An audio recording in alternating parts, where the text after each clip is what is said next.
Seorang wanita mengalami gangguan dalam tidurnya. Ketika dia tidur, dia akan berjalan dengan tidak sadar dan bahkan masuk ke dalam rumah orang. Dan yang lebih membagongkan lagi, dia malah kuda-kudaan dengan pemilik rumah tersebut. Hingga masalah semakin runyam dan tak terkendali. Ya, film dengan judul Sleepwalking in Suburbia yang dirilis pada tahun 2017 yang lalu akan menceritakan kisahnya. Wanita ini bernama Michelle, tinggal di salah satu lingkungan yang elit dan memiliki suami yang sangat baik padanya. Namun sayang, diketahui dia memiliki suatu kelainan. Ketika dia tidur, dia bisa terbangun dengan tidak sadar dan berjalan layaknya zombie. Lalu dia pergi ke rumah tetangganya yang bernama Luke. Luke terkejut, ngapain Michelle malam-malam gini ke rumahnya? Tidak pikir panjang, tiba-tiba Michelle mengajak Luke untuk tempur saat itu juga. Suami Michelle yang bernama Miller mengetahui kondisi istrinya tersebut. Jadi, ketika dia sadar, istrinya sudah gak ada di kasur. Buru-buru dia mencari dan menemukan di halaman depan rumah. Lalu tak lama, Michelle tersadar. Kelainan itu udah ia rasakan sejak lama. Mungkin ada faktor stres juga.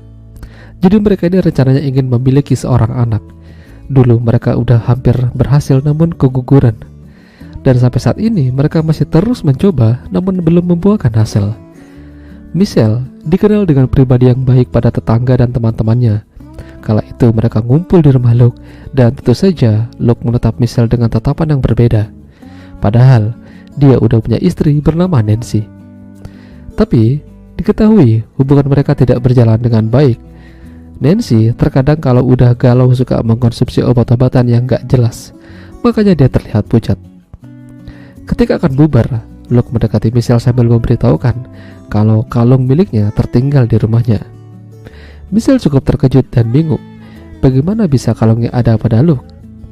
Di sini, Luke terlihat ingin sekali mencoba dengan Michelle, namun Michelle memang tidak tahu apa yang terjadi pada mereka. Malam itu, Michelle kembali berulah.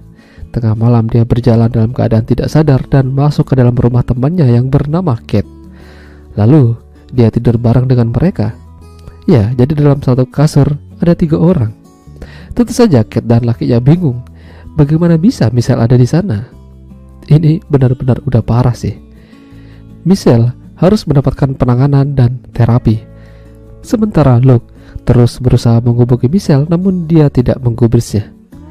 Michelle cerita pada Kate kalau dia harus bagaimana.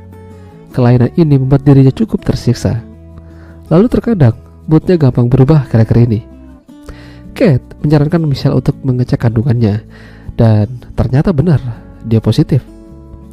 Miller sangat senang dengan berita ini. Akhirnya mereka akan memiliki seorang anak. Tapi Michelle terlihat gundah gulana. Apakah benar anak yang dikandung ini adalah hasil dengan Miller? Atau jangan-jangan Luke terus berusaha mendekati Michelle. Bahkan dia juga tahu dari Miller kalau Michelle mengandung. Dia yakin kalau anak itu adalah anak darinya.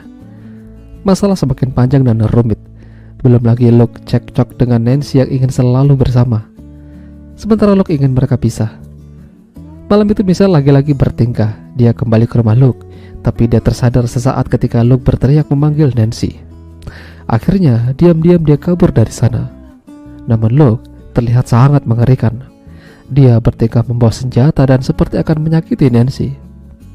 Michelle menceritakan apa yang ia lihat malam itu, dan dia yakin kalau Luke harus dilaporkan ke polisi. Masalahnya, belum ada bukti yang kuat kalau Luke menyakiti istrinya sendiri. Lalu, suatu malam, seperti biasa Michelle berjalan dalam tidur. Namun, tiba-tiba dia tersadar karena ada mobil dari belakang yang ingin menghabisinya. Sampai-sampai, Michelle harus berlindung di salah satu SPBU terdekat dan minta bantuan.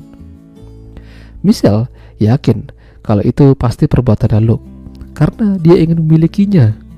Gara-gara kejadian itu, Michelle akhirnya diborgol ketika dia hendak tidur oleh Miller, supaya tidak kemana-mana. Namun, begitu terbangun, dia mendapati dirinya berada di rumah Luke dan ada Luke di sampingnya, sudah dalam keadaan tak bernyawa. Apa yang terjadi? Gara-gara kejadian itu, Michelle dibawa ke kantor polisi untuk dimintai keterangan. Beruntung, Michelle masih bisa bebas, namun dia dalam pengawasan. Teman Miller yang tidak lain adalah seorang pengacara meminta Michelle untuk mengingat apa yang terjadi malam itu, karena hanya itu satu-satunya jalan dia bisa lepas dari jeratan hukum. Dengan usaha yang cukup keras dia mengingat kembali dan akhirnya dia mungkin tahu siapa pelakunya. Diam-diam dia masuk ke rumah Luke dan mencari bukti. Dia yakin pelakunya adalah Nancy, karena Nancy dikabarkan kabur dari rumah dan dia sedang berselisih dengan Luke. Pada akhirnya mereka baku hantam dan Michelle terpojok. Beruntungnya dia memanggil Miller untuk membantu. Tapi kenapa Miller pakai sarung tangan? Dan ternyata Miller lah pelakunya. Jadi Miller ternyata udah tahu apa yang dilakukan Luke dan Michelle. Dia juga mungkin tahu kalau anak itu adalah hasil dengan Luke. Dia kesal dan marah. Miller malam itu sengaja melepaskan borgol Michelle saat malam dan seolah-olah membuat Michelle yang telah menghabisi Luke. Michelle memang kalah kuat, namun dia bisa melumpuhkan Miller. Hingga pada akhirnya film pun berakhir. Iya, itulah tadi alur cerita film Sleepwalking in Suburbia. Jika kalian suka dengan video ini, jangan lupa untuk tinggalkan like dan sampai jumpa lagi.